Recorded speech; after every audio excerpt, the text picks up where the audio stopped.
Welcome back. You're still watching the SABC's Prime News. The Western Cape High Court has ordered Parliament to amend the Promotion of Access to Information Act. This to allow for the disclosure of private funding of political parties and independent candidates. So there was a big push. The application launched in the courts by My Vote Counts. It's a non-profit organisation aiming to improve accountability, transparency and inclusiveness of elections and politics in South Africa. The judgment comes as a special committee of Parliament is reviewing the law governing the funding of political parties. My Vote Counts challenged the constitutionality of the Promotion of Access to Information Act.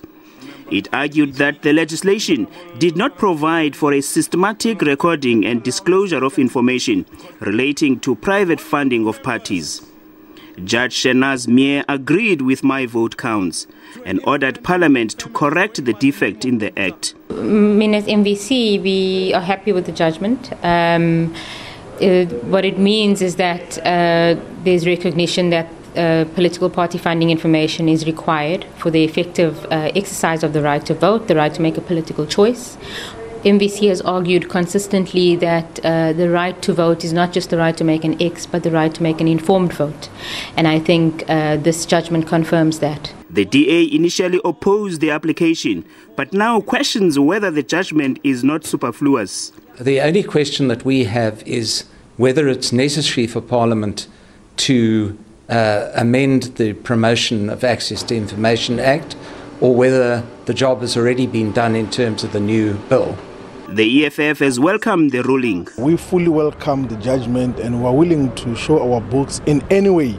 As the EFF, we have been opening up our books publicly to our members and to all interested parties. We do not have any dodgy funders as the EFF. The UDM says the ruling is a victory for democracy and accountability.